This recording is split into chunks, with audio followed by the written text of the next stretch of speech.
I'm Susan Kihika. I'm a senator from Kenya, but also the president of IPU's Bureau of Women Parliamentarians.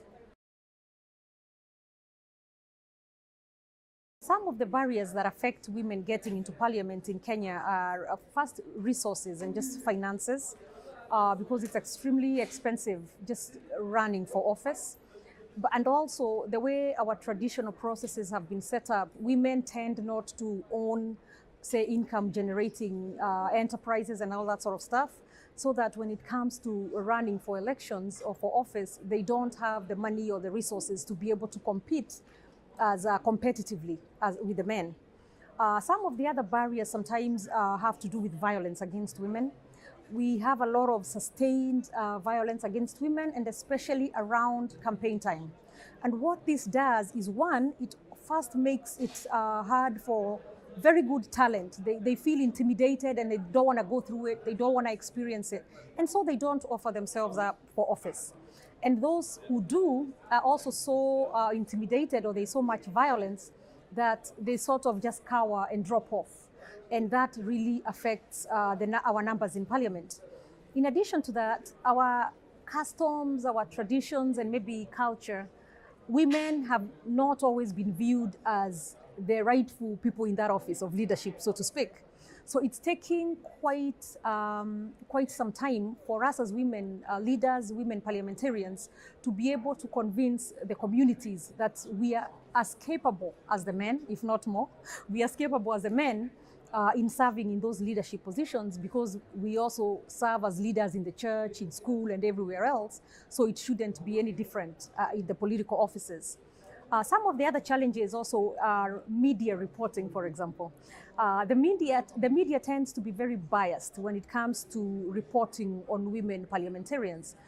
You'll find that they amplify the negative issues, and especially on sexism and that sort of stuff, which you don't see the same sort of reporting with the men. And this hurts the women, and especially for such conservative communities as ours. So those are some of the barriers that we face as women in Kenya.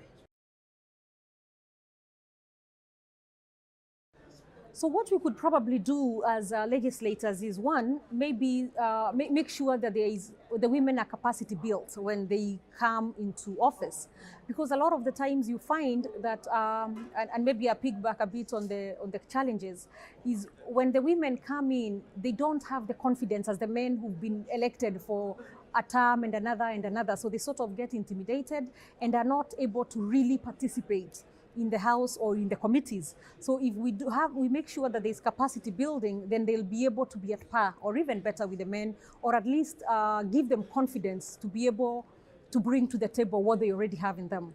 In addition to that, we can also, and we are working very hard on that as Kenya Parliament, is to bring legislation that will help bridge the gender gap in some of the different issues that face our communities in Kenya. But we also have an issue as far as not complying with the Constitution. One of the articles of our Constitution states that no gender can be more than 2/3 in any public institution. So you come to our parliament and we are only about 21%. So as we stand, the parliament is not constitutional. It's not constitutionally constituted. So what we need to do, and we have done it 4 times and failed every time, is brought a gender bill that would make it mandatory, obviously, to follow the law. We are a lawmaking institution, but every time that bill has come, the gender bill, our male counterparts have walked out and sort of denied us quorum. So that's happened actually 4 times, and as we speak, the High Court has ruled that as we stand, Parliament is not constitutionally constituted, and we could end up being dissolved. So that's what we are facing.